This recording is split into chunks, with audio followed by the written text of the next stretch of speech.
Hi, I'm Erica Larson from Pixel Power. I'm frequently asked, how often should I redo my website? And of course, it depends.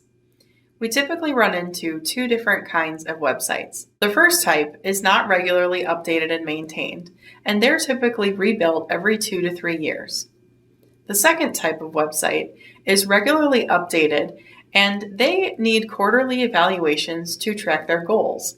These kinds of websites have goals geared toward SEO strategy, subscriptions, conversions, and visitor tracking.